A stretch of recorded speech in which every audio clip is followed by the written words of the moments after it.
Em 1949, 4 anos após o fim da Segunda Guerra Mundial, o Vaticano tentava reconstruir sua imagem diante de um mundo em ruínas. A Europa ainda sangrava, e dentro das muralhas sagradas, o poder da Igreja se reorganizava sob a promessa de purificação. Mas entre os arquivos do Arquivo Apostólico, um documento começou a circular silenciosamente. Um texto que não deveria existir. E a mulher que o escreveu desapareceu antes que pudesse ser interrogada. A história oficial nunca mencionou seu nome, mas em relatórios confidenciais, datados de 1950, ela aparece sob o codinome Soror Helena R.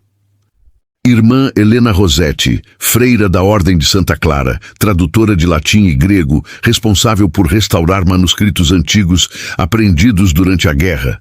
O que ninguém sabia é que entre as centenas de fragmentos de pergaminhos trazidos de mosteiros destruídos, Helena encontrou um texto que mudaria tudo.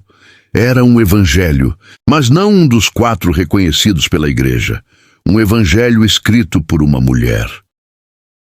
Segundo os poucos relatos que sobreviveram, o manuscrito estava escondido dentro de uma caixa de madeira lacrada com cera antiga, encontrada entre os destroços da abadia de Monte Cassino, o mosteiro bombardeado durante a guerra. No interior, havia um pergaminho em grego, em fragmentos, com uma inscrição que dizia Cata Maria, segundo Maria. Helena, fluente em grego koiné, começou a traduzir o texto. As primeiras linhas a deixaram em silêncio. E o mestre disse: toda voz nasce da escuta, e toda escuta é feminina. O texto parecia um diálogo entre Jesus e uma discípula chamada Maria. Alguns estudiosos acreditam que se referia a Maria Madalena, outros dizem que era apenas um texto gnóstico tardio. Mas o conteúdo era profundamente simbólico. Falava da união entre corpo e espírito, da ausência de hierarquia entre homens e mulheres e da fé como lembrança interior. Em poucas semanas, a freira Helena havia traduzido quase metade do manuscrito. E foi então que cometeu o erro de enviá-lo à Congregação para a Doutrina da Fé, pedindo autorização para continuar a tradução. 2 dias depois, o manuscrito desapareceu. E ela também. Os registros oficiais dizem apenas que Soror Helena Rossetti foi transferida para tratamento médico em um convento de reclusão. Nenhum convento jamais confirmou sua chegada. Durante décadas, nada mais foi dito. Mas em 1987, um funcionário do Arquivo Apostólico revelou a existência de um envelope sem identificação, encontrado dentro de um volume encadernado do século XVI. O envelope continha uma única página datilografada e o carimbo da Secretaria de Estado. No topo, em letras pretas, lia-se: Evangelium Obscurum, Confessionem. E o texto começava assim: traduzo porque acredito. Mas o que traduzo não é a palavra de Deus, é o som do que ele não disse. A assinatura era dela, Ag Rossetti. A descoberta foi abafada imediatamente. O funcionário que encontrou o documento foi afastado, mas antes de ser silenciado, anotou em seu diário que o texto continha uma frase que o deixou sem fôlego. Se a fé é a luz, por que o medo está sempre de frente para o altar? Essa frase nunca mais foi encontrada em nenhum documento oficial.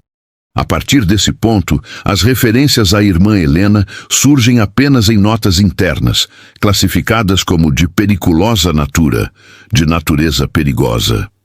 Os relatórios descrevem-na como obsessiva, solitária e possuída por um zelo interpretativo que ameaça a ordem da revelação. Mas a pergunta permanece: o que havia de tão perigoso em um texto que falava de amor e igualdade? Os estudiosos modernos acreditam que Helena tenha encontrado uma versão completa do chamado do Evangelho de Maria. Um texto que já era conhecido parcialmente desde o século XIX, mas que a Igreja nunca reconheceu oficialmente. O problema é que o manuscrito que ela traduziu parecia conter passagens inéditas, e nelas o papel de Maria era descrito como o de testemunha da ressurreição e guardiã da memória, não apenas seguidora. Se isso fosse aceito, abalaria séculos de estrutura hierárquica. Helena teria tentado argumentar. Documentos descobertos nos anos 1990 mostram que ela escreveu uma carta ao cardeal Luigi Maglione, então secretário de Estado, dizendo: "O texto fala da fé como lembrança e do Cristo como consciência. Não é heresia, é retorno." A carta nunca foi respondida, mas no verso do documento há uma anotação feita a lápis, provavelmente por um censor: destruir, mas guardar cópia para análise. Isso explica por que, mesmo depois da suposta destruição, fragmentos da tradução continuaram a surgir. Em 2002, uma cópia microfilmada foi encontrada em um mosteiro da Baviera, contendo 5 páginas traduzidas por Helena. O texto descrevia um diálogo entre Jesus e Maria sobre a natureza do poder espiritual. Aquele que governa o outro é escravo do próprio medo, mas aquele que escuta é livre, mesmo no silêncio. A Igreja classificou o documento como falsificação, mas análises do material comprovaram que o papel, a tinta e o idioma correspondiam ao estilo da década de 1940, ou seja, era autêntico, e havia uma anotação marginal feita com letra feminina. Eles não temem o erro, temem o espelho. O Vaticano negou qualquer ligação com a tradução, mas os registros do arquivo apostólico mostravam que uma freira com as iniciais HR recebeu acesso ao setor de restauração de manuscritos entre fevereiro e setembro de 1949, o mesmo período do desaparecimento. O nome dela foi removido da lista de residentes no convento um mês depois. E foi nesse intervalo que tudo sumiu: o manuscrito, a tradutora e o evangelho. Mas como toda a história que o Vaticano tenta enterrar, vestígios ressurgiram. Em 2014, durante uma exposição de textos religiosos apócrifos em Lyon, um pesquisador francês apresentou uma fotografia nunca antes vista, um pergaminho parcialmente destruído, com escrita em grego e uma tradução em latim no rodapé. No canto inferior, em letra pequena, lia-se: traduzido por H. Rossetti, Vaticano, 1949. O texto trazia uma frase inédita, atribuída a Cristo: "O que é mulher, senão o ouvido de Deus?" Essa passagem não existe em nenhum outro evangelho gnóstico conhecido, e é aqui que a história muda de dimensão. Porque, segundo o relatório confidencial encontrado junto à fotografia, o fragmento teria sido retirado de uma coleção confiscada da Fundação Pontifícia de Textos Rejeitados, criada secretamente em 1951, uma entidade responsável por armazenar escritos considerados perigosos para a fé pública. O nome de Helena aparece novamente nesse relatório, classificado como agente doutrinária a ser observada. Ou seja, mesmo depois de desaparecer, o Vaticano ainda a vigiava. O último registro conhecido dela é de 1953, em uma carta enviada de Roma a uma amiga, também religiosa. A carta dizia apenas: "Não chore por mim. A palavra é semente e o vento é generoso." A assinatura, como sempre, era simples: HR. Depois disso, nada. Nenhum túmulo, nenhum documento de morte. A irmã Helena Rossetti desapareceu da história como o texto que traduziu, mas nas décadas seguintes, os ecos do Evangelho proibido continuaram a aparecer em lugares improváveis: margens de manuscritos, notas de rodapé apagadas, microfilmes sem origem, e em todos eles a mesma frase surgia como uma assinatura invisível: "O ouvido de Deus ainda escuta." Após o desaparecimento de irmã Helena Rossetti, a tradução que ela havia iniciado foi declarada material não canônico e enviada para destruição. Mas dentro dos corredores silenciosos do Vaticano, nada é realmente destruído, apenas escondido.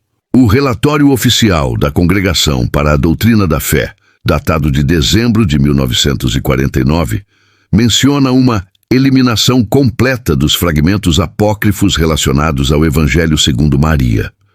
Contudo, entre as notas de rodapé, um detalhe chama a atenção. Uma cópia auxiliar foi feita para fins de revisão linguística antes do descarte. Essa frase simples é o ponto de partida da segunda parte da história.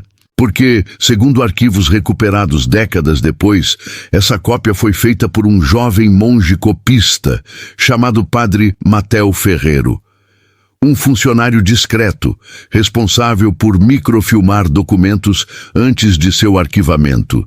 Ele era um restaurador técnico, sem envolvimento direto com teologia, mas devoto do trabalho de tradução de manuscritos. Em uma carta enviada a um colega de seminário em 1950, Ferrero escreveu: havia algo no texto dela, algo que parecia mais oração do que heresia.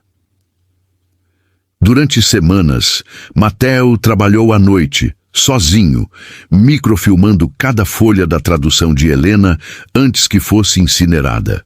Usava equipamento emprestado da Biblioteca Apostólica e registrava tudo em fitas de 16 milímetros, o mesmo sistema usado pelo Vaticano para arquivar mapas e decretos antigos. Na noite de 17 de dezembro, as páginas foram levadas para o pátio interno do Palácio Santo Ofício. Ali, sob supervisão de 2 oficiais, foram queimadas. As cinzas foram colocadas em uma urna de cobre e enviadas ao cofre da congregação, com o selo Deletum. Mas as cópias, 3 rolos de microfilme, não estavam lá. Mateo as havia escondido.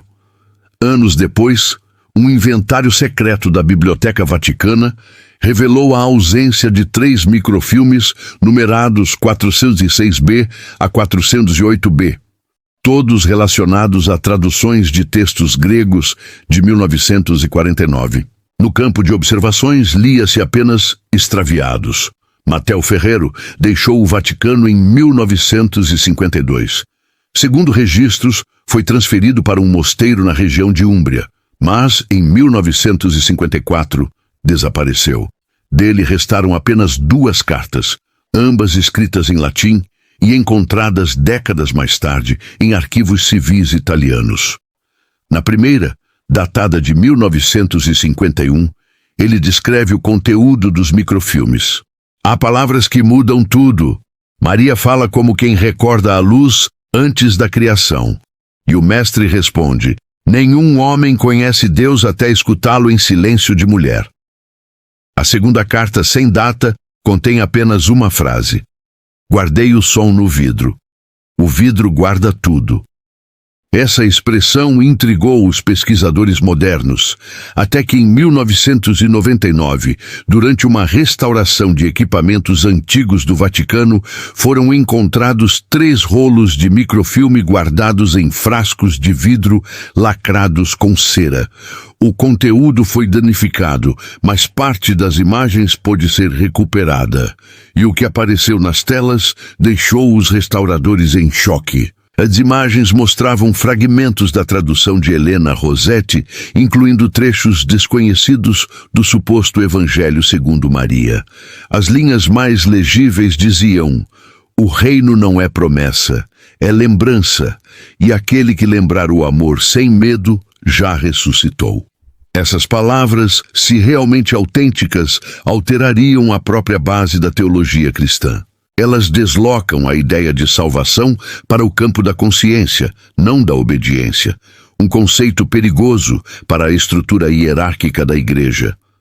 Logo após a descoberta, o Vaticano classificou os microfilmes como falsificação moderna, mas os exames laboratoriais mostraram o contrário. A emulsão das fitas e o tipo de filme usado correspondiam exatamente ao material empregado pelo Vaticano entre 1948 e 1951. Em outras palavras, eram verdadeiros, mas o mistério vai além. Os relatórios técnicos de restauração mencionam que em uma das fitas havia uma marca de voz registrada acidentalmente, algo semelhante a uma gravação sonora de baixa frequência. Quando amplificada, uma voz feminina quase sussurra em italiano: "Não é fogo, é luz." Os especialistas acreditam que era a voz de Helena, captada durante o processo de microfilmagem, quando ela lia em voz alta o texto original. Esse detalhe transformou o caso em uma lenda dentro dos corredores do Vaticano. Alguns chamaram de a voz do Evangelho perdido, outros de o sopro da heresia. Em 2001, um dos restauradores envolvidos, Alessandro Berti, concedeu uma entrevista anônima a um jornal francês. Nela, afirmou: "Não há dúvida de que o material é autêntico, mas o que me assusta não é o texto, é a serenidade de quem o escreveu." A serenidade. Essa foi a palavra mais repetida por quem teve contato com os fragmentos. Mesmo falando de censura, morte e fé, as palavras de Helena pareciam escritas em paz, e é essa serenidade que, paradoxalmente, mais assusta. Porque nos documentos da época, a Igreja descreve a tradutora como instável, febril e de imaginação exaltada. Mas quem lê seus escritos encontra o oposto: uma mente lúcida, uma fé tranquila e uma coragem silenciosa. Um dos trechos mais analisados, traduzido do grego por ela, diz: "O que chamam de obediência é o medo de escutar a si mesmo. O que chamam de fé é o retorno à lembrança." Nenhum teólogo moderno conseguiria negar a profundidade dessas palavras. Elas ecoam ideias que só seriam discutidas abertamente décadas depois, durante o Concílio Vaticano II, nos anos 1960. Ou seja, em 1949, uma freira havia escrito o que a Igreja só teria coragem de discutir quase 20 anos mais tarde. Mas essa não é a parte mais sombria da história. O último documento que menciona o nome de Matteo Ferrero foi encontrado em 1970, num relatório interno do Serviço de Segurança do Vaticano. O texto, classificado como confidencial, diz: "O guardião do vidro foi localizado. Recuperação incompleta. O conteúdo será devolvido ao silêncio." Essa frase, "devolvido ao silêncio", aparece em outros casos de censura histórica dentro da Santa Sé. É um eufemismo para a eliminação física ou apagamento completo de registros. Logo após esse relatório, o nome de Ferrero desapareceu de todos os catálogos, mas estranhamente, um inventário de... A partir da década de 1950, a história de Helena Rossetti parecia condenada ao esquecimento. Nos corredores do Vaticano, seu nome foi apagado dos registros. As cópias do Evangelho foram classificadas como material incerto e o Projectum Lux foi encerrado com o selo de missão concluída. Mas o silêncio nunca foi completo. Na França, em um convento isolado próximo a Avignon, começou a circular um manuscrito misterioso. Chamavam-no de O Evangelho das Cinzas.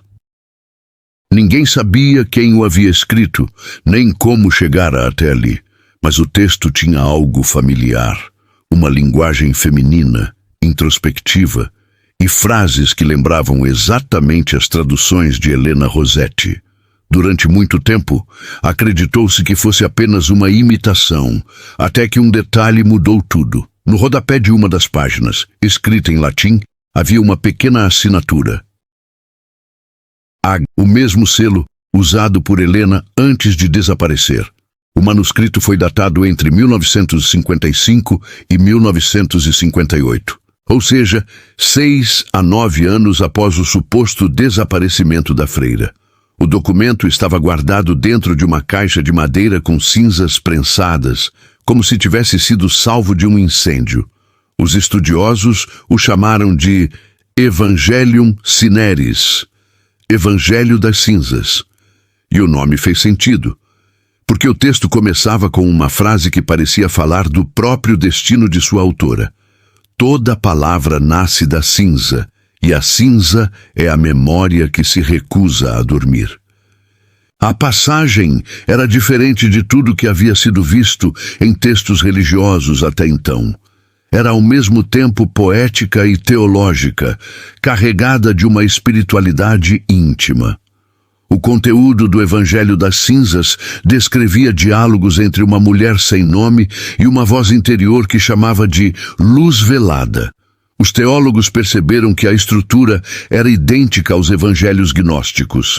Perguntas e respostas, ensinamentos em metáforas e silêncio entre as linhas. Mas o detalhe mais marcante era a ênfase no ato de lembrar. Um dos trechos dizia: o pecado não é esquecer Deus. Essa visão da fé como lembrança contrariava completamente a doutrina oficial, baseada em confissão e hierarquia. Aqui, a salvação era interior, uma questão de memória espiritual. O texto se espalhou discretamente entre conventos progressistas da França, Itália e Espanha. As freiras o liam à noite, em segredo, e o copiavam à mão. Chamavam-no de As Páginas da Mulher Desaparecida. A igreja logo percebeu a circulação do documento e reagiu.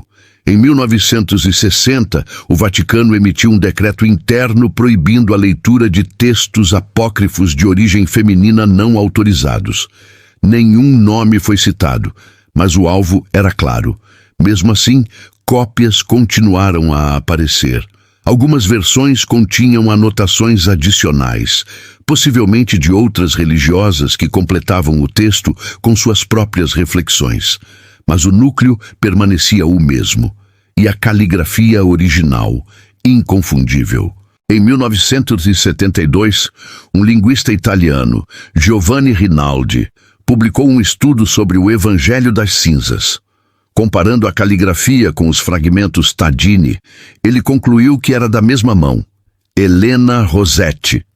O Vaticano não respondeu, mas Rinaldi recebeu uma carta anônima com o brasão da Santa Sé. Dentro, apenas uma frase: ela foi para o norte. A frase parecia banal, até que ele descobriu que o convento de Avignon, onde o manuscrito havia sido encontrado, era supervisionado por uma congregação francesa com filiais na Bélgica e na Holanda, ao norte. Isso levantou uma hipótese inédita. Helena havia fugido do Vaticano e encontrado abrigo entre religiosas estrangeiras, continuando a escrever sob outro nome. E há um indício que sustenta essa versão. Em 1978, durante a catalogação de um acervo em Bruges, uma bibliotecária encontrou uma anotação em latim num livro de orações do século XVII, Ferrum e Sinis, ferro e cinza. E logo abaixo, a mesma caligrafia. No verso, uma frase em italiano dizia: essa era uma das metáforas recorrentes nos textos de Helena. O contraste entre a rigidez do dogma, ferro, e a leveza da fé interior, cinza. Ao que tudo indica, ela continuava viva e escrevendo. O Evangelho das Cinzas era o testemunho de uma sobrevivente, um texto escrito entre o exílio e o silêncio, tentando reconstituir aquilo que o fogo não pôde destruir. Mas havia algo mais profundo escondido nas entrelinhas. Em uma das páginas, há um trecho quase ilegível, corroído pelo tempo, onde se lê: quando a voz foi arrancada de mim, aprendi a falar em poeira. Essa frase, traduzida do latim, sugere que Helena sabia o destino que a esperava, que foi forçada ao silêncio, mas encontrou uma nova forma de comunicação, codificada, disfarçada, mas viva.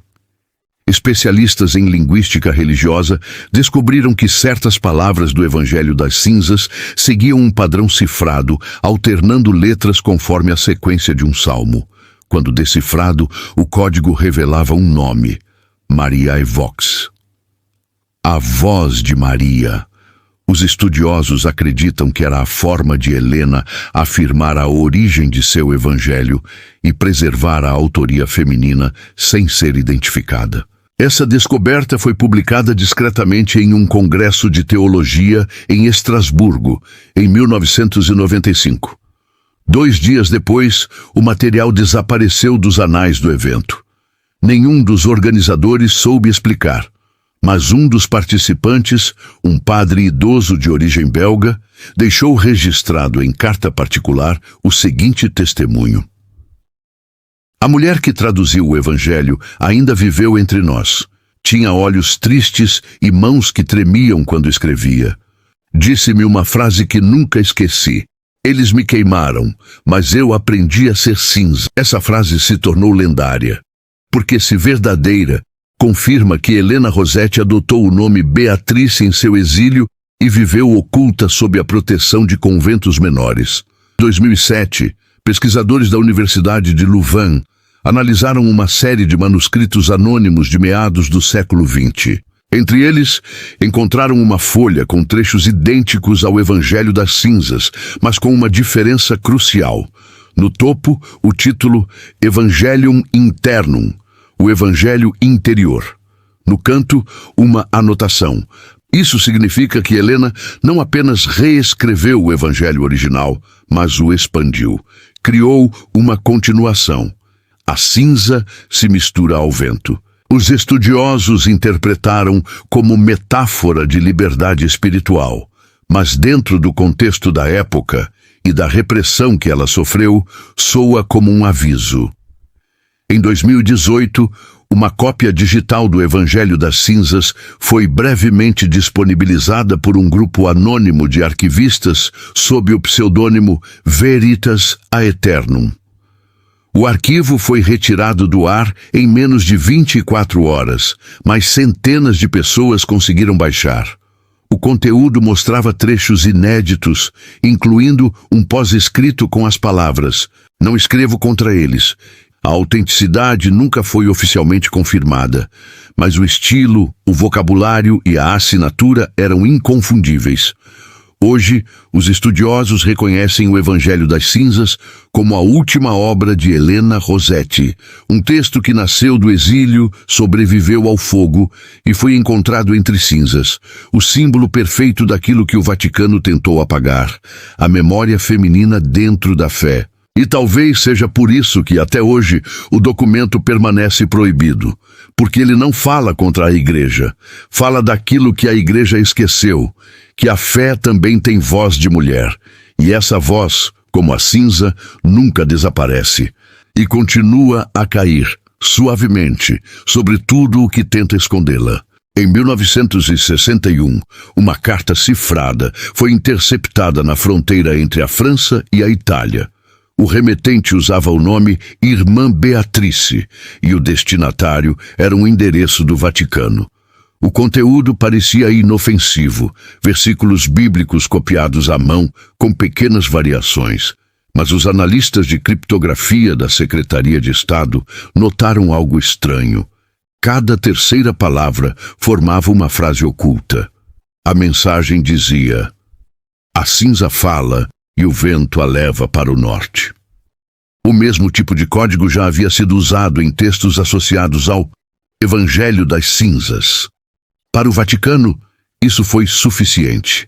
A Congregação para a Doutrina da Fé reabriu o caso de 1949 sob o nome de Operação Sinis, cinza em latim.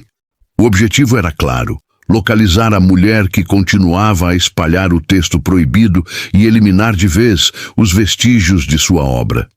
Os registros dessa operação permaneceram secretos até 1998, quando trechos foram divulgados por um ex-funcionário da Cúria. O relatório inicial descreve o alvo como antiga religiosa italiana, tradutora de manuscritos heréticos, atualmente em território francês sob identidade incerta.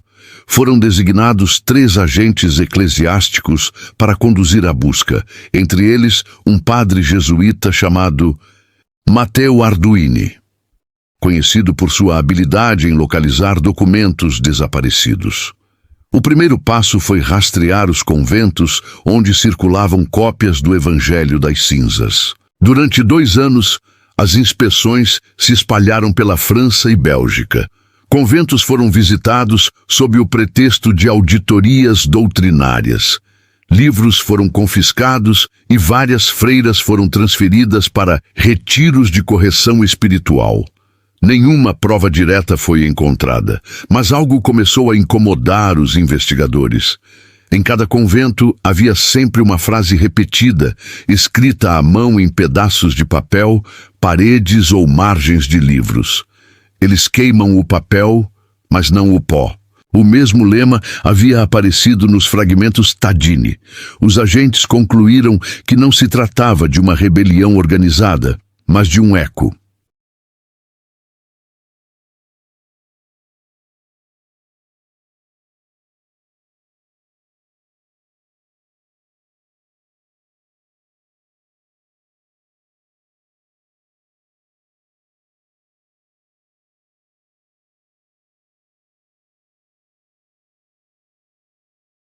A autora original parece ter sobrevivido e continua a produzir escritos sob o pseudônimo Beatrice. Supõe-se que resida em território belga, possivelmente próximo à cidade de Ghent. As buscas se intensificaram. Vários conventos foram vigiados discretamente. Uma lista com 10 nomes de religiosas suspeitas foi criada. No topo da lista constava Beatrice del Carmelo. Mas, como em toda história de silêncio, quanto mais próximo o Vaticano chegava, mais as pistas se desfaziam. Em 1964, um armazém da congregação de Avignon foi incendiado misteriosamente. Entre os materiais destruídos estavam cerca de 40 cópias manuscritas do Evangelho das Cinzas. O incêndio nunca foi esclarecido, mas relatórios internos descrevem possível sabotagem para impedir a apreensão do material. No mesmo ano, uma nova correspondência interceptada trazia uma única frase: se encontrarem o fogo, encontrarão também a palavra. Assinatura: HR. Essa foi a última vez que o nome de Helena Rossetti apareceu oficialmente em documentos da Santa Sé. Depois disso, a Operação Sines mudou de direção. Em vez de procurar a mulher, os agentes foram instruídos a rastrear o texto e quem o lia. O Vaticano compreendeu que não era mais possível apagar uma voz, mas podia tentar sufocar quem ainda a escutava. Foi criado um arquivo secreto chamado Index Cineris, contendo os nomes de religiosos, teólogos e acadêmicos que possuíam cópias do Evangelho das Cinzas. As listas eram enviadas mensalmente ao Santo Ofício e muitos dos envolvidos foram afastados silenciosamente de suas funções. Mesmo assim, os fragmentos continuaram surgindo. Em 1967, uma nova versão do texto apareceu em Marsella, assinada apenas como Manuscrit du Silence. O conteúdo era uma adaptação poética do Evangelho original em francês, mas mantinha as mesmas ideias centrais: a lembrança como forma de fé e a escuta como ato de redenção. Em um dos trechos mais famosos, lia-se: a fé é uma chama acesa dentro de um espelho. Quem tenta apagá-la vê a própria sombra. A frase se espalhou entre religiosos jovens e reformistas. E quando o Concílio Vaticano II foi aberto em 1962, muitos já conheciam, em segredo, a origem dessa nova espiritualidade. Alguns historiadores acreditam que o eco das ideias de Helena influenciou indiretamente o próprio concílio, especialmente nas passagens que reconhecem o valor da consciência individual na relação com Deus. Mas o Vaticano nunca admitiu essa conexão. A Operação Sines seguiu ativa, mesmo após o encerramento oficial em 1969. Os relatórios posteriores, mantidos sob o selo non publicare, mostram que cópias do texto foram rastreadas até o México, o Brasil e o Líbano, sempre circulando entre ordens religiosas femininas. E em todas as versões, a mesma assinatura voltava a aparecer: Beatrice HR. Como se a autora continuasse viva, observando tudo de longe. Em 1971, o padre Matteo Arduini, já idoso, escreveu uma carta a um colega de ordem. Nela confessou: Passei 20 anos procurando uma mulher que nunca deixou de me encontrar primeiro. Cada convento, cada arquivo, cada silêncio era ela. Arduini morreu no ano seguinte, e com ele, os últimos registros oficiais da Operação Sines desapareceram. Mas o eco permaneceu. Na virada para os anos 1980, arqueólogos do Vaticano encontraram um cofre selado durante a restauração de um armazém subterrâneo da Biblioteca Apostólica. Dentro havia papéis queimados, fragmentos de pergaminhos e um medalhão com as iniciais H.R. No verso, uma inscrição em latim: Sinis non est mortus. A cinza não está morta. O medalhão foi levado para estudo e nunca mais exibido. Mas quem o viu descreveu algo perturbador. O metal parecia queimado por dentro, como se houvesse sido exposto a fogo intenso e, ainda assim, preservado. Os pesquisadores que analisaram o material notaram uma coincidência. O mesmo símbolo, duas linhas cruzadas dentro de um círculo, havia sido encontrado nos manuscritos originais de Helena Rossetti. Alguns interpretaram como marca pessoal. Outros, como um lembrete, duas vozes cruzadas, uma silenciosa e outra viva. O Vaticano, oficialmente, jamais reconheceu o achado. Mas o documento interno que registrou a descoberta termina com uma frase manuscrita, sem assinatura. Ela ainda fala. Essa frase se tornou o lema dos estudiosos modernos que investigam o caso. Porque, de alguma forma, as palavras de Helena continuam ressurgindo. Em sermões anônimos, em margens de livros antigos, em anotações de freiras desconhecidas. O fogo apagou os papéis. Mas a fé que ela descreveu, feita de lembrança e escuta, sobreviveu. E enquanto houver alguém disposto a ouvir, a cinza continuará a falar. Foi assim que a Operação Sines terminou. Sem prisões, sem confissões, sem vitória. Apenas o reconhecimento de que não se apaga aquilo que nasce do silêncio. Porque, no fim, o Evangelho das Cinzas nunca pertenceu ao Vaticano. Pertencia à memória, e a memória, como a fé, não pode ser confiscada. A freira que escreveu o Evangelho proibido desapareceu. Mas a sua voz, misturada à poeira dos arquivos, ainda ecoa. E quem se aproxima do silêncio profundo do Vaticano jura ouvir, entre o som dos passos e o farfalhar das páginas, uma sussurrante frase em latim: Sinis loquitur. A cinza fala. Em 1983, o Vaticano iniciou uma das maiores restaurações de sua história. As antigas catacumbas, sob o Monte Gianicolo, em Roma, seriam reabertas para análise arqueológica e preservação. Durante os trabalhos, um grupo de restauradores descobriu uma passagem selada, parcialmente bloqueada por entulho e ossos humanos. Atrás da parede, encontraram um pequeno compartimento de pedra. No interior, havia um tubo de cobre corroído pelo tempo, contendo um conjunto de folhas dobradas e envoltas em tecido queimado. Quando as folhas foram abertas, o papel estava frágil, mas legível. No canto superior, uma inscrição em latim: Sinis manus, a mão da cinza. A escrita em tinta marrom escura era a mesma caligrafia encontrada nos fragmentos de 1949. No rodapé, uma assinatura discreta: HR. O documento foi imediatamente lacrado e levado à Biblioteca Apostólica, onde foi catalogado como material apócrifo anônimo. Mas antes de ser arquivado, um dos restauradores, Giovanni Peretti, fez cópias fotográficas das páginas. Essas cópias seriam o que o mundo conheceria anos depois, como o manuscrito de Roma. O conteúdo chocou os poucos que conseguiram lê-lo. As páginas não eram parte do Evangelho das Cinzas. Eram um texto novo, mais sombrio, introspectivo, quase desesperado. O manuscrito começava com uma frase que parecia escrita por alguém que já não esperava ser lembrado. Helena descrevia o período após sua fuga do Vaticano, os anos vividos em silêncio, escondida, escrevendo entre monges e ruínas.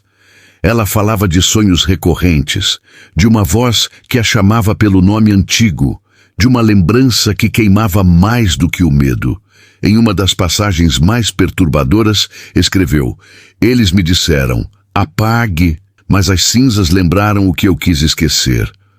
Os estudiosos chamaram essa sessão de A Confissão da Sombra, e entre os trechos, uma frase chamou a atenção: "O fogo não destruiu o Evangelho." Isso sugere que Helena sabia que o texto havia se espalhado e talvez tenha ajudado a espalhá-lo. Nas páginas seguintes, o manuscrito adquire tom profético. Ela fala da igreja como uma casa cercada por espelhos, reflexos de si mesma, incapaz de olhar para fora. Escreve: "Mas o que mais intrigou os especialistas foi a parte final. Um texto cifrado, aparentemente sem sentido, misturando números, palavras gregas e letras invertidas. Durante anos, ninguém conseguiu decifrar. Até que, em 1992, o linguista suíço Martin Seidel aplicou um sistema de substituição baseado em Salmos, o mesmo usado no Evangelho das Cinzas, e o código revelou uma mensagem escondida. A tradução dizia: "E quando isso acontecer, o nome que eles apagaram voltará a ser dito." Alguns interpretaram isso como uma profecia sobre o retorno do poder político e financeiro da Igreja nos tempos modernos. Outros como um aviso que o mesmo erro de 1949, o de apagar a voz que falava em nome da memória, voltaria a acontecer. O manuscrito terminava com uma linha escrita com outra tinta, como se tivesse sido acrescentada depois: "Quando ouvirem silêncio demais, saibam que é ele quem fala." O Vaticano nunca reconheceu publicamente a autenticidade do manuscrito de Roma, mas os arquivos internos mostram que, em 1984, um grupo de teólogos foi convocado para analisá-lo sob sigilo. O relatório resultante, intitulado Sub Rosa, Documentum Sinis, permanece até hoje classificado. Ainda assim, trechos vazaram. A autora demonstra conhecimento avançado de linguística bíblica e teologia comparada. Não há indício de loucura, mas há fervor incontrolável. Outro trecho é ainda mais revelador. Acredita-se que a autora seja a mesma do Evangelho Proibido de 1949. Isso bastou para reacender o caso. Jornais europeus começaram a especular sobre uma freira desaparecida que havia retornado dos mortos através de seus escritos. Mas o Vaticano manteve silêncio. Enquanto isso, Giovanni Peretti, o restaurador que fizera as cópias, começou a receber cartas anônimas. As mensagens diziam: "E depois, pouco tempo depois, Peretti desapareceu. Sua casa foi encontrada revirada, mas sem sinais de violência. Os negativos do manuscrito sumiram. Curiosamente, o último registro que ele fez em seu diário mencionava um som vindo do arquivo subterrâneo onde trabalhava. Parecia o som de páginas sendo viradas. As cópias das fotos só reapareceriam em 2003, em um leilão privado de documentos históricos em Zurique. Foram adquiridas por um colecionador anônimo e digitalizadas secretamente. Hoje circulam em fóruns acadêmicos sob o nome de Codex Helenae. E o que mais impressiona é que, mesmo digitalizado, o manuscrito parece mudar de tonalidade com o tempo, como se a tinta escurecesse lentamente. Peritos afirmam ser apenas oxidação, mas há quem diga que é o fogo se refazendo. O texto passou a ser estudado como uma das mais importantes peças do misticismo cristão do pós-guerra. O Vaticano, em nota oficial, classificou-o como obra anônima de inspiração poética. Mas os estudiosos discordam. Em 2010, uma análise caligráfica feita pela Universidade de Florença concluiu com 99% de compatibilidade entre o manuscrito de Roma e os escritos originais de Helena Rossetti. Ou seja, era dela. E entre as páginas deterioradas havia uma pequena marca, quase invisível, feita com um fio de ouro prensado no papel. Sob luz infravermelha, o ouro formava um símbolo, um ouvido. Os especialistas chamaram de marca da escuta. O mesmo símbolo já havia aparecido nos documentos de 1949 e no Evangelho das Cinzas. Era a assinatura secreta de Helena, a lembrança de que toda fé começa pelo ouvir. A descoberta teve repercussão internacional, mas poucos perceberam o que vinha depois. No final do manuscrito, há um anexo separado, intitulado Memória à Eterna. É um texto curto, apenas 3 linhas. Se a palavra for esquecida, o corpo se tornará pedra. Se a memória for negada, o templo ruirá. Mas se uma mulher voltar a traduzir, o som renascerá. Essa é considerada a última profecia de Helena Rossetti. Um chamado para o futuro, para o dia em que outra mulher retomaria o que ela começou. Os teólogos chamam isso de metáfora espiritual, mas entre os estudiosos da história da Igreja, há quem veja algo mais literal, uma previsão sobre o retorno do próprio texto perdido, que reapareceria em uma nova era de transparência. E, ironicamente, foi o que aconteceu. Em 2019, parte do Codex Helenae foi publicado por engano em uma base de dados digital do Vaticano, dentro de uma coleção de manuscritos medievais. Durante 48 horas, o arquivo ficou disponível para o público. Milhares de pessoas baixaram o documento antes que fosse removido. E, entre as linhas, lá estava novamente a assinatura inconfundível. Abba-R. A Igreja nunca comentou o incidente, mas quem viu o texto diz que, no canto inferior da última página, havia uma frase escrita à mão, diferente da caligrafia original, provavelmente adicionada por quem o guardou. Ela dizia, Sinis vigilat. A cinza vigia. Desde então, estudiosos e religiosos começaram a usar essa expressão como símbolo de resistência da memória espiritual feminina dentro da Igreja. E o nome de Helena Rossetti, que havia sido apagado por décadas, voltou a ser pronunciado em voz baixa entre os corredores das ordens. Ela sumiu da história, mas o manuscrito que deixou para trás continua a lembrar o mundo do que a fé tentou esquecer. E, entre os ossos e as sombras das catacumbas de Roma, o som das páginas ainda parece vivo, como se a cinza continuasse a escrever. Em 2009, um vazamento interno abalou discretamente os muros do Vaticano. Entre milhares de e-mails e relatórios administrativos divulgados por um grupo anônimo de arquivistas, havia referências a uma área de acesso restrito localizada sob a Biblioteca Apostólica. O nome: Seção Sigillum Dei. Durante décadas, essa designação havia sido apenas um rumor, mencionada vagamente em relatórios dos anos 1950, ligada a textos non expedit divulgare, ou seja, não aptos para divulgação. Mas os novos documentos confirmavam sua existência. E mais, indicavam que lá estavam guardados materiais relacionados ao Projectum Lux e às traduções femininas de 1949. Entre os arquivos vazados, havia uma mensagem datada de 12 de março de 2004, enviada por um monsenhor identificado apenas como P.L. O texto dizia: os volumes do Sinis foram transferidos da ala luminária para o Sigillum 12. Manter lacrados. Somente leitura interna. Autorização do cardeal secretário. A expressão volumes do Sinis chamou a atenção dos pesquisadores. Era o mesmo nome usado nos relatórios da Operação Sinis, criada nos anos 1960 para caçar o Evangelho das Cinzas, ou seja, o Vaticano ainda possuía os manuscritos originais. A confirmação veio meses depois, quando uma segunda mensagem, enviada pelo mesmo monsenhor, descrevia páginas carbonizadas, com símbolos em ouro e caligrafia feminina. E uma linha final. A expressão marca da escuta não deixava dúvidas. Era a assinatura de Helena Rossetti.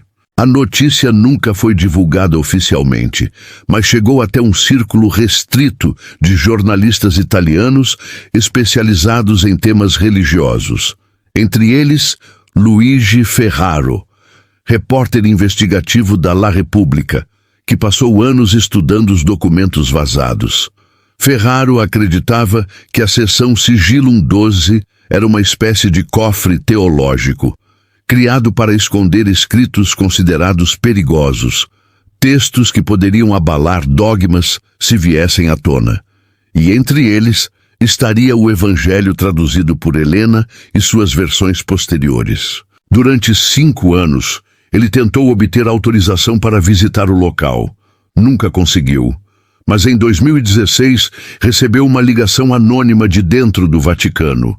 Identificou-se como Padre Angelo Moretti, ex-arquivista aposentado. O mesmo nome que já havia aparecido décadas antes no caso da freira Teresa Frassati, o padre que denunciou o Documentum de Nocte. Agora Moretti dizia possuir informações sobre outro segredo. Ela também esteve aqui. Durante quase 1 hora, o padre contou que havia trabalhado na catalogação dos textos da seção Sigillum XII durante os anos 1980.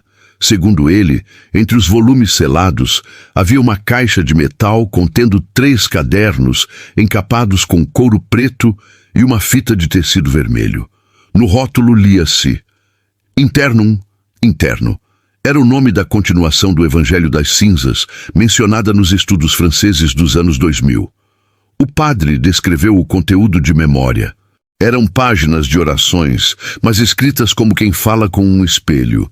Em cada uma frase sobre o medo da fé. Ela dizia que o maior pecado da igreja não era o orgulho, mas o esquecimento. Ferraro perguntou se ele havia lido o texto inteiro. Moretti respondeu.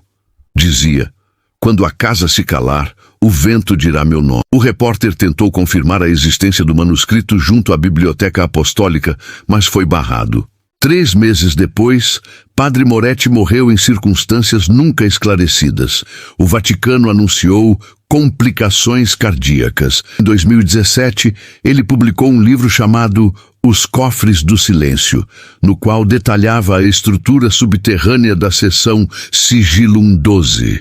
Com base em plantas antigas e relatos de ex-funcionários, descreveu um corredor com 12 portas, cada uma guardando coleções temáticas de documentos não publicados.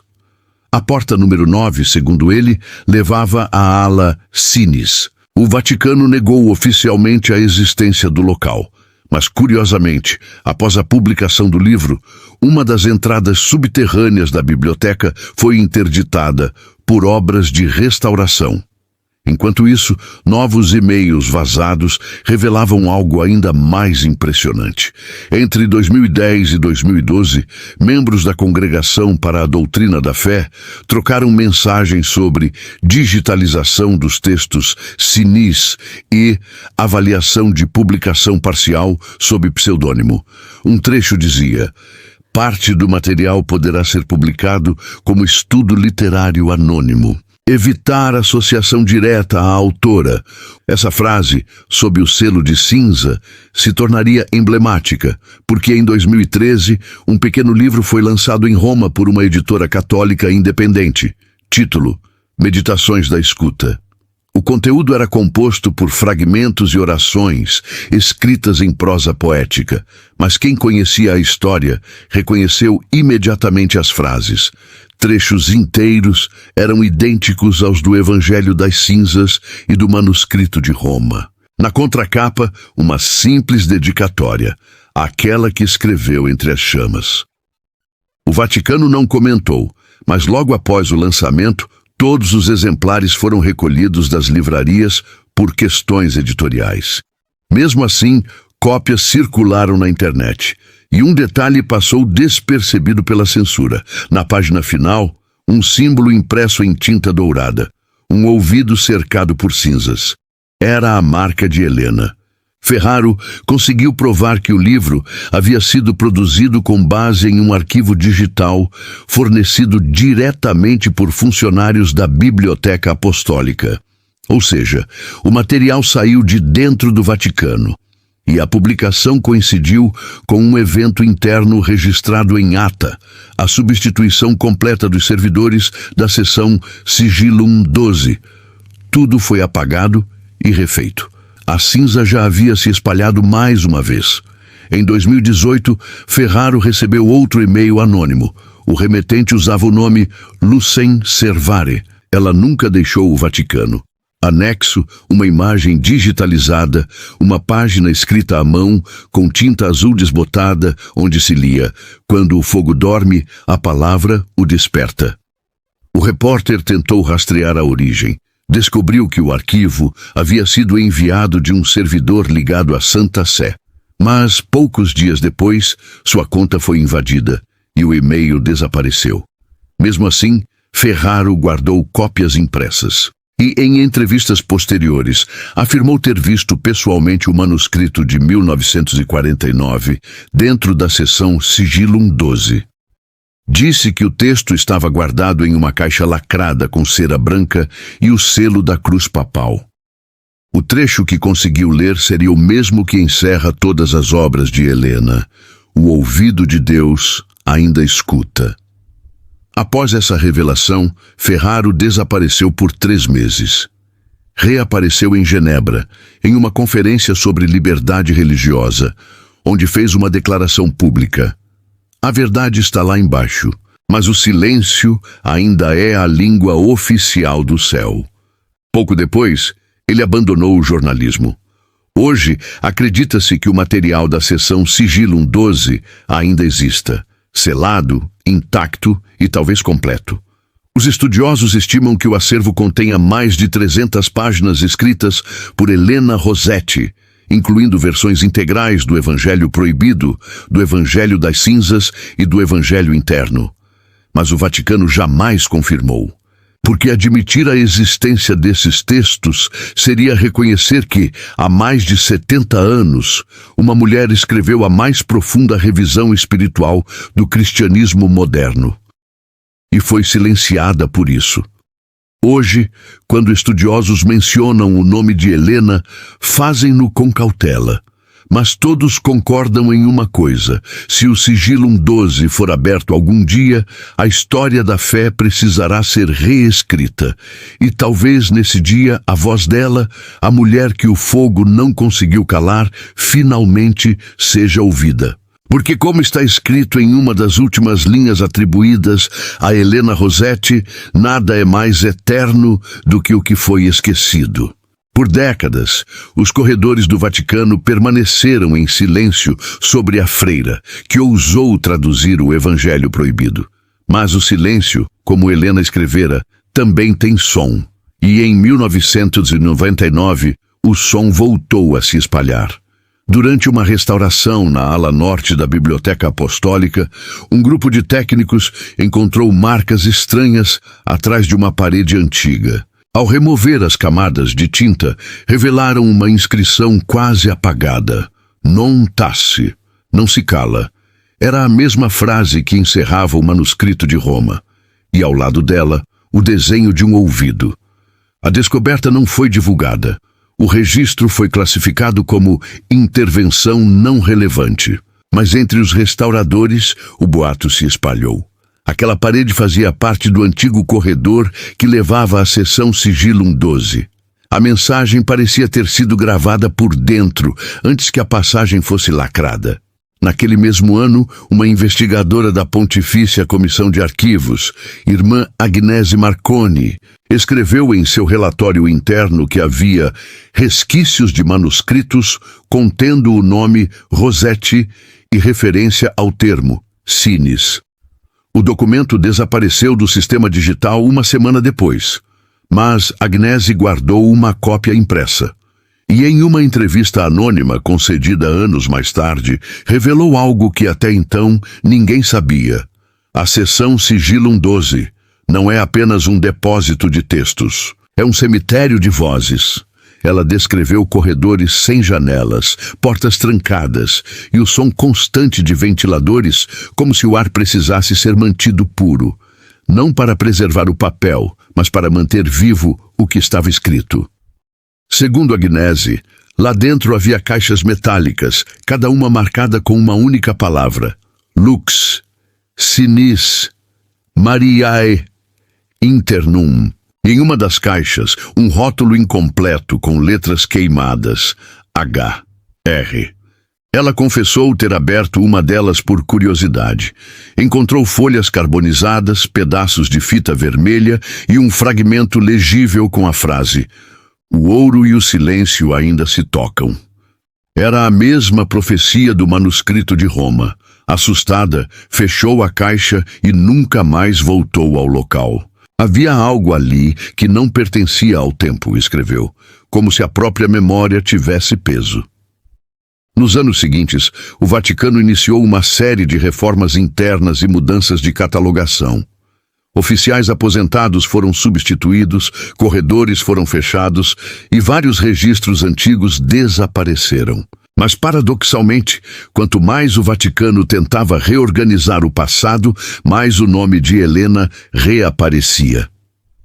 Em 2001, um pesquisador do Instituto Bíblico Italiano, padre Lorenzo Conti, publicou um artigo acadêmico sobre evangelhos apócrifos e teologia feminina no século XX. No rodapé, citava uma fonte anônima identificada apenas como HR, tradutora, Vaticano, 1949. Dias depois, o artigo foi removido da revista. Conti renunciou ao cargo e retirou-se para um mosteiro nos Apeninos. Em carta póstuma, escreveu: "Ela ainda fala, e quem escuta, entende." A expressão passou a circular como um código entre estudiosos e teólogos reformistas. Ela ainda fala. Mas a maior reviravolta viria em 2004. Durante uma digitalização experimental de microfilmes antigos, um técnico detectou uma sequência de imagens corrompidas.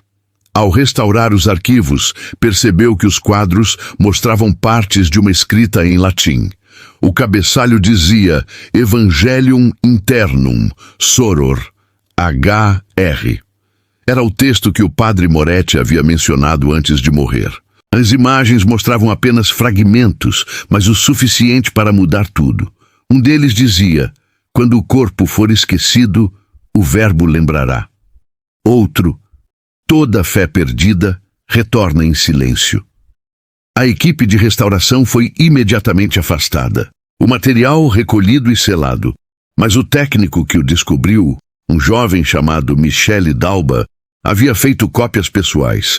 Em 2005, ele entregou os arquivos a um grupo de teólogas francesas, que começaram a traduzir e comparar o texto com o Evangelho das Cinzas.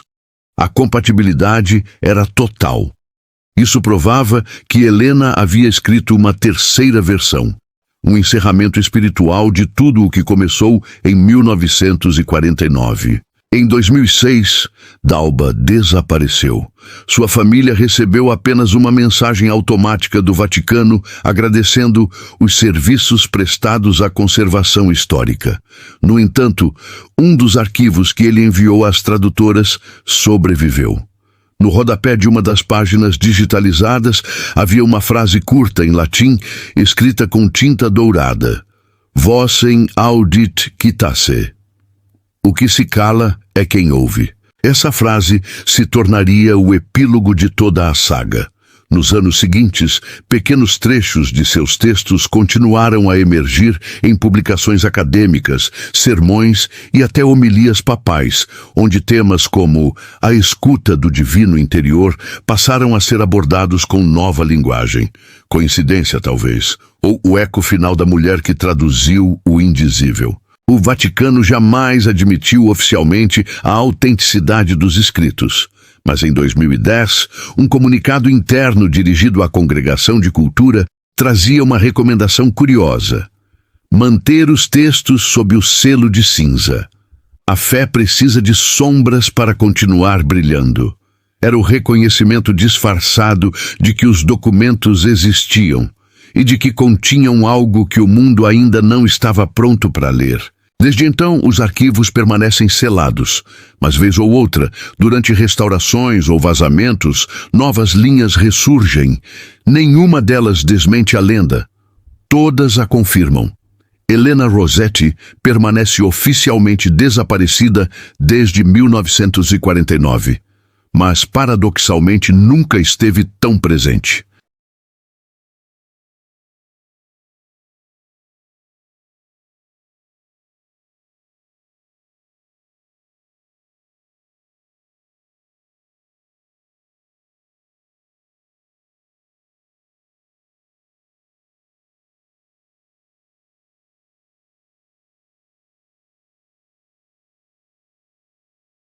E assim, enquanto os turistas caminham pelos corredores da Biblioteca Apostólica entre mármores e vitrais, há quem diga que em certas manhãs, quando o ar está pesado e as paredes parecem respirar um som leve, surge do fundo das salas trancadas o som de uma pena riscando o papel e uma voz quase inaudível dizendo: a fé não morreu, apenas aprendeu a escutar. O novo milênio trouxe ao Vaticano um inimigo que ele não podia queimar: a internet. Durante séculos, bastava trancar uma porta para que o silêncio fosse absoluto. Mas em 2012, um simples erro de sincronização digital reabriu o caso que a Igreja tentava esconder desde 1949. Naquela época, a Biblioteca Apostólica começava a digitalizar seus arquivos secretos. Milhares de páginas foram escaneadas, indexadas e salvas em servidores protegidos por camadas de criptografia. Mas entre os documentos de rotina, uma série de arquivos com nomes enigmáticos passou despercebida pelos sensores. Os metadados indicavam origem em 1949, autoria HR e título Mariae Vox, a voz de Maria. Por 48 horas, os arquivos ficaram acessíveis ao público. Pesquisadores de várias universidades baixaram cópias antes que fossem removidos. E quando o Vaticano percebeu, já era tarde. A voz de Helena havia se libertado da muralha digital. O texto, 63 páginas em latim e italiano, continha reflexões sobre fé e poder, corpo e silêncio, lembrança e esquecimento. Mas o que impressionou os estudiosos foi a lucidez teológica. Não havia heresia, havia profundidade. Helena não negava a Igreja. Ela apenas a ouvia.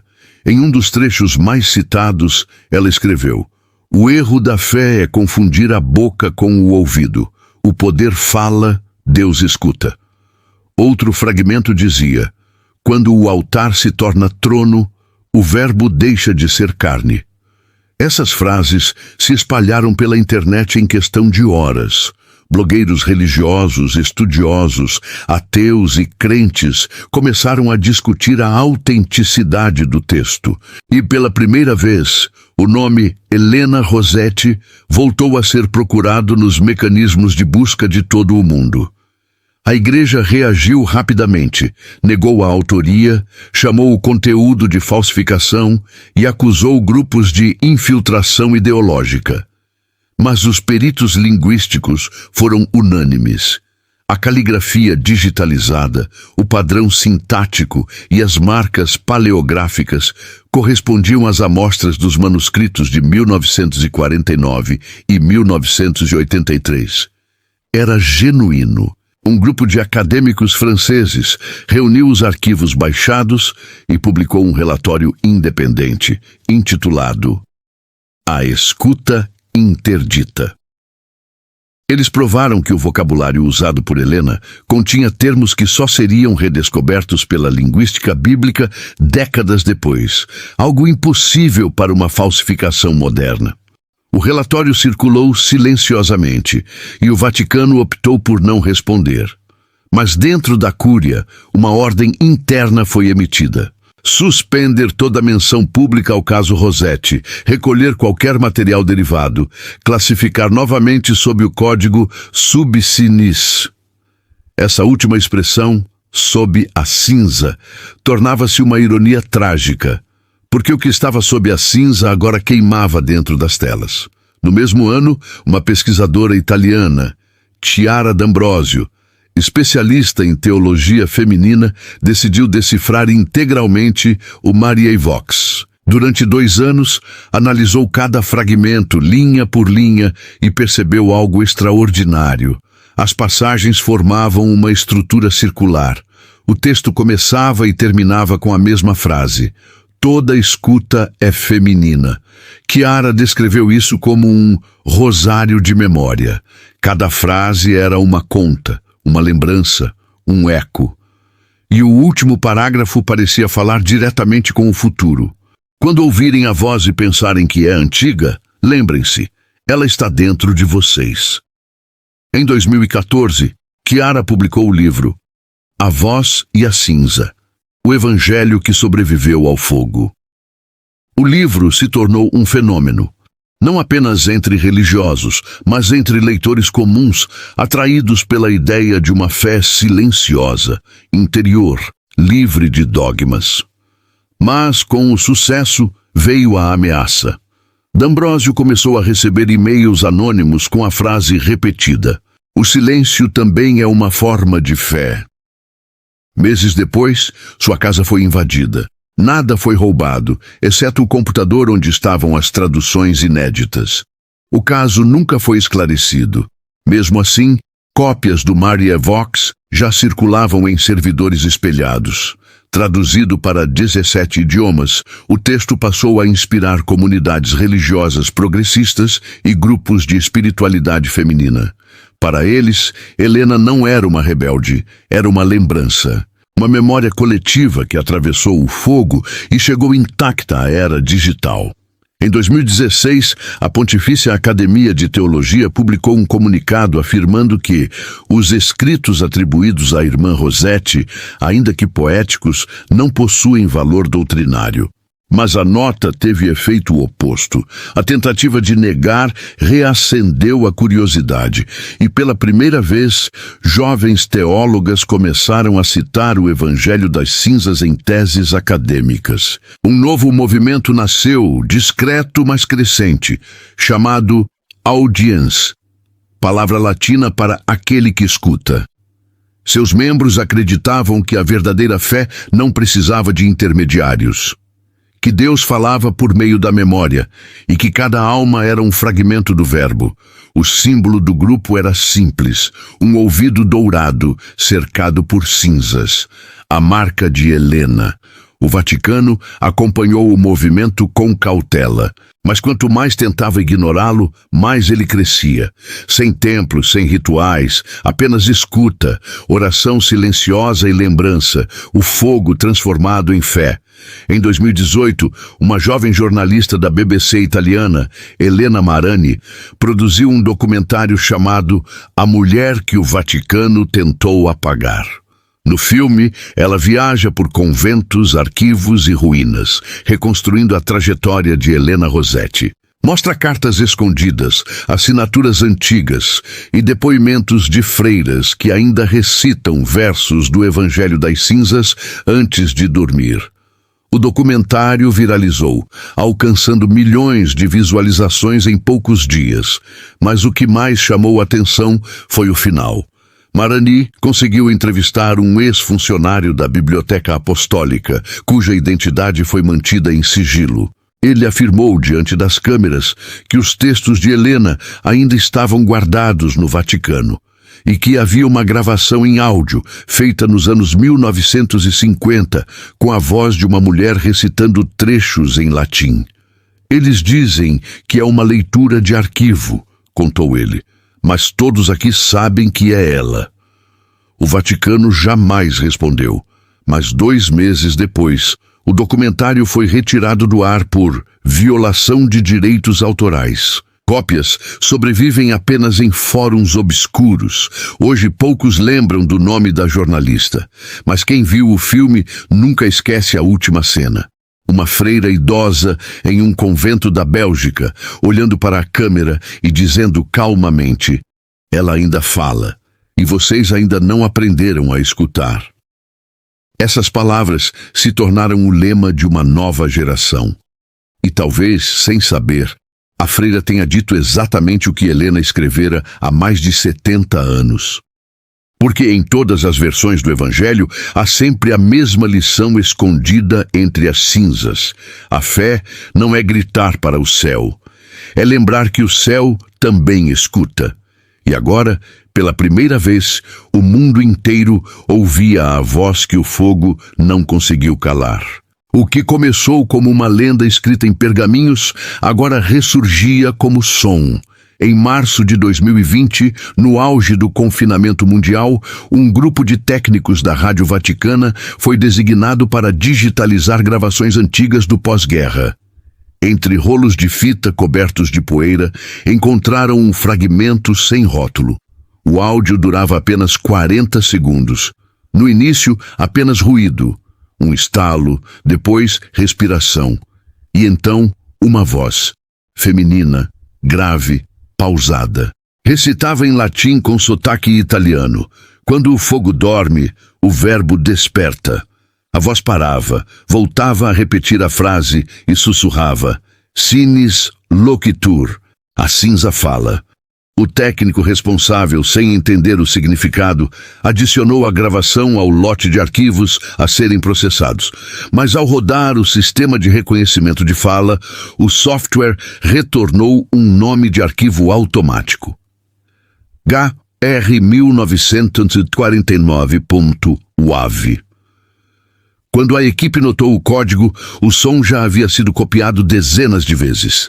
Em questão de horas, o trecho apareceu em fóruns de arqueologia sonora e grupos de linguistas.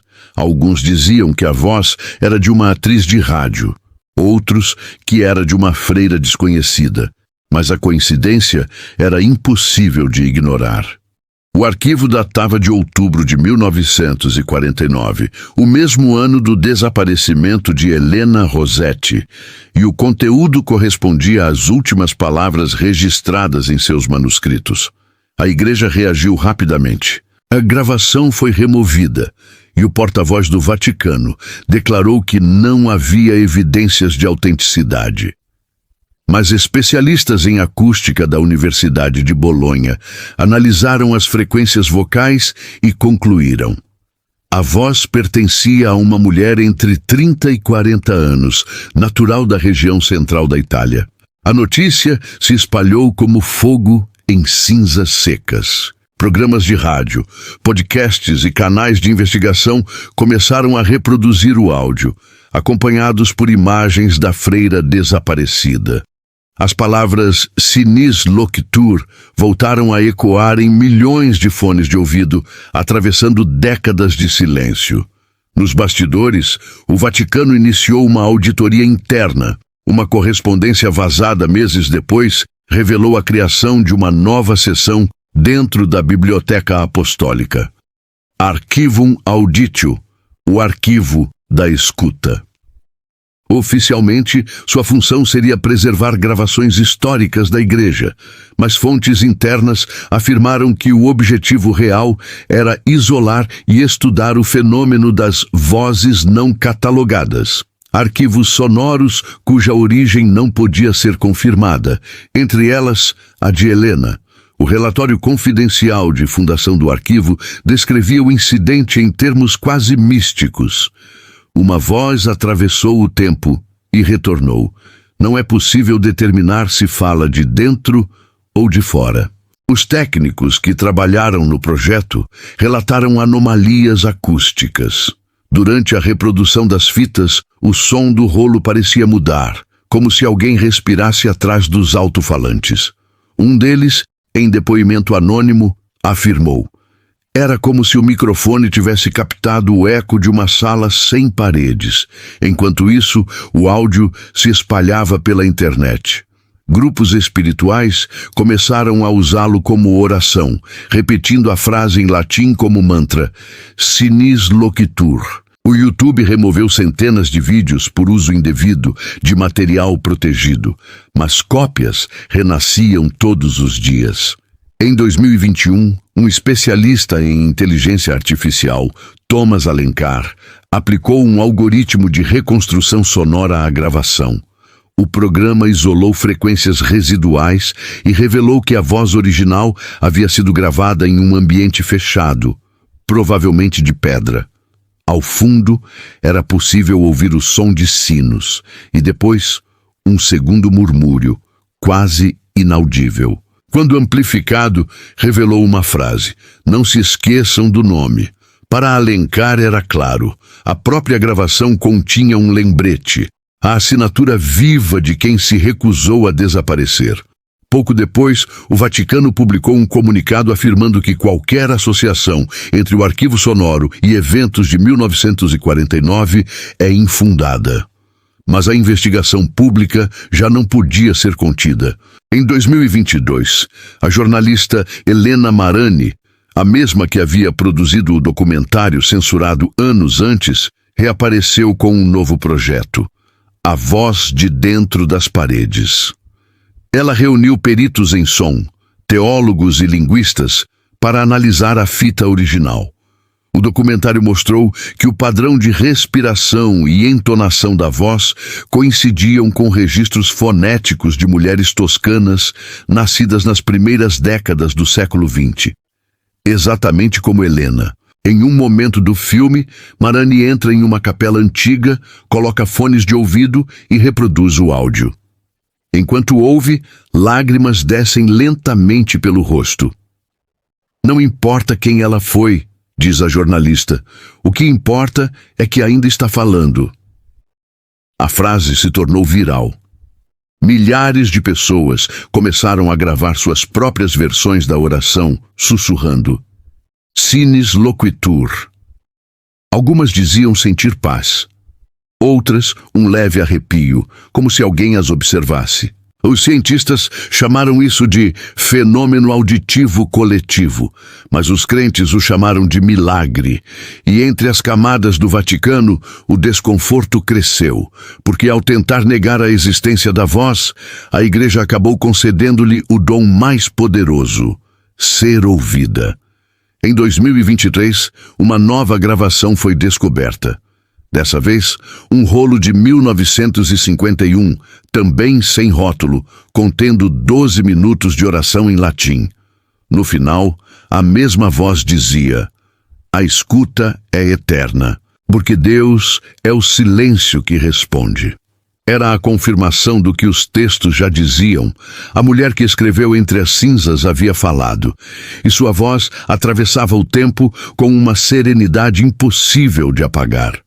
No mesmo ano, um hacker anônimo publicou na Dark Web um pacote de arquivos com o nome Sigillum 12 Audio.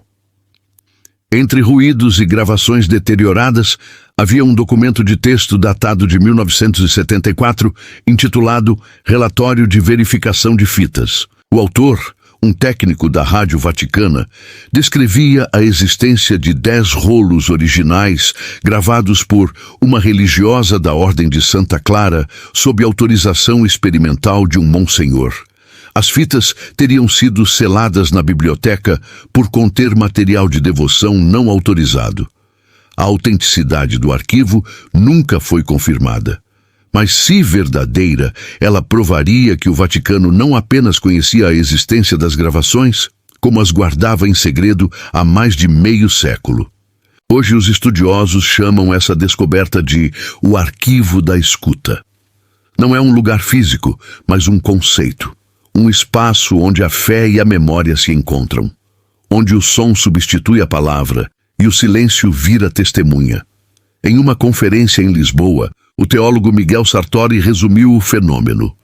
A Igreja tentou apagar uma voz, mas esqueceu que a fé não é texto, é eco. E assim, no século XXI, a mulher que o Vaticano tentou apagar transformou-se em algo que nem o tempo consegue conter: frequência. Dizem que, em noites de inverno, quando o vento sopra do Tibre em direção à cidade do Vaticano, os sinos da Basílica ressoam com um timbre diferente, mais grave, mais humano, como se alguém os soprasse de dentro. Os guardas chamam isso de efeito sinis, mas quem conhece a história sabe o que é. É apenas a lembrança retornando em forma de som. Porque a fé pode ser escrita, pode ser dita, mas o que sobrevive é o que é ouvido. E a voz de Helena Rossetti, perdida em fitas, ecoa ainda hoje, lembrando o mundo do que o fogo não destrói. A escuta. Roma amanhece sempre do mesmo jeito. As cúpulas brilham sob o ouro do sol, e o Tibre corre lento, como se carregasse séculos de confissões. Mas há algo que poucos percebem, uma quietude que não pertence ao tempo. É o som das coisas que foram esquecidas e que continuam existindo.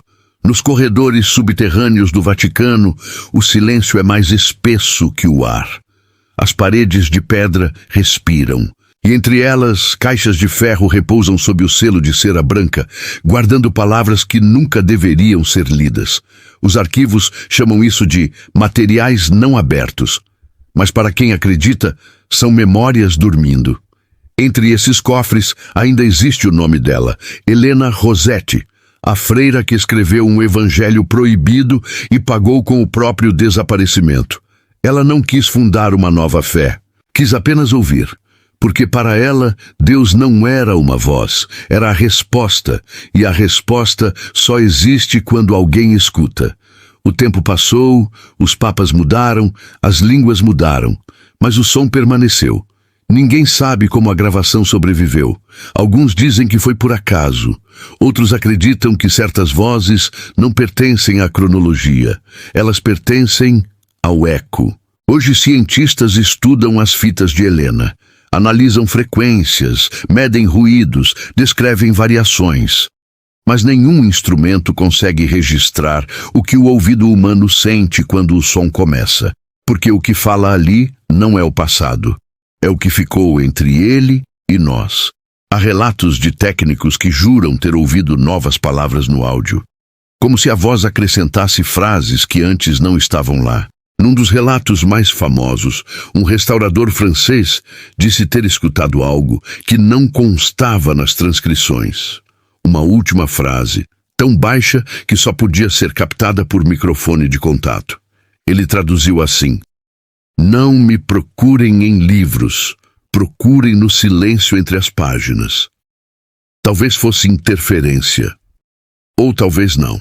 Em 2024, a Universidade de Florença anunciou a criação de um laboratório dedicado exclusivamente à análise do chamado fenômeno Sinis, a sobrevivência acústica de registros espirituais.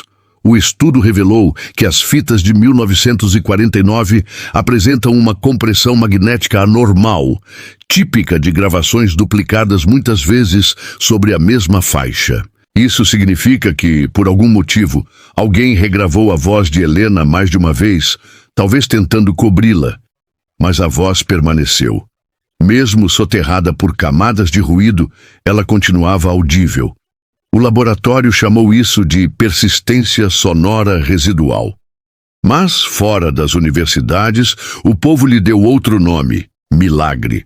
Porque há algo de divino naquilo que insiste em permanecer quando tudo tenta apagá-lo. Nos últimos anos, estudiosos do mundo todo se reuniram para reconstruir a cronologia completa de Helena Rossetti. E quanto mais a ciência tenta localizar a mulher, mais o mistério cresce. Ninguém conseguiu confirmar sua data de nascimento, nem seu convento original. As fotos atribuídas a ela mostram rostos diferentes. Alguns acreditam que existiram 2, talvez 3 Helenas. Outros que nunca houve nenhuma. Que ela foi uma criação coletiva, uma metáfora escrita por muitas mãos femininas ao longo do século XX. Mas, no fim, talvez isso não importe, porque o que ela disse continua existindo. E as palavras, quando sobrevivem ao autor, tornam-se maiores do que ele. Hoje, dentro dos muros do Vaticano, há jovens religiosas que ainda copiam em segredo fragmentos do Evangelho das Cinzas. Escrevem à mão, como se repetissem uma oração, e escondem as folhas entre as páginas dos Salmos. Quando perguntadas por quê, elas respondem: porque é bonito demais para ser esquecido. E assim o Evangelho proibido continua se espalhando, não em livros, mas em lembranças, não em gritos, mas em murmúrios, como cinza levada pelo vento. O Papa atual, em discurso recente, disse uma frase que muitos consideraram casual: Deus fala mais claramente quando a Igreja aprende a ouvir. Mas para alguns historiadores, foi a primeira vez, em mais de 70 anos, que o Vaticano respondeu, ainda que sem querer, à mulher que escreveu o Evangelho Proibido.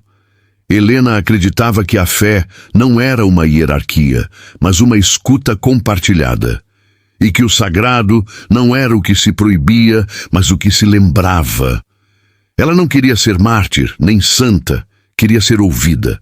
E talvez finalmente tenha sido, porque agora cada pessoa que escuta a voz nas fitas, cada leitor que lê suas palavras, cada oração feita em silêncio, tudo isso é parte da mesma resposta. A resposta que ela esperou em 1949, quando o mundo a condenou ao esquecimento. No fim, o Vaticano pode ter apagado seu nome, queimado seus textos, selado seus arquivos, mas o eco atravessou os muros. E no espaço entre a dúvida e a fé, nasceu algo novo, não uma nova religião, mas uma nova forma de lembrar. Hoje, há quem vá até Roma apenas para caminhar perto da Biblioteca Apostólica, como se o chão guardasse algum vestígio do som. Alguns dizem sentir vibrações sutis sob os pés. Outros afirmam ouvir, por um instante, um sussurro que parece vir de dentro das paredes. Um sussurro em latim. O mesmo que a freira disse antes de desaparecer, sinis loquitur, a cinza fala. E talvez nesse instante, o silêncio todo de Roma se incline para ouvir. Porque a história não é feita apenas do que foi dito. É feita também do que se recusou a morrer em silêncio. A mulher que escreveu o Evangelho Proibido sumiu da história. Mas a fé que ela deixou não precisa de provas. Basta fechar os olhos e ouvir. Lá no fundo do som, onde a palavra se transforma em memória, Helena ainda fala. E o mundo, finalmente, aprendeu a escutar.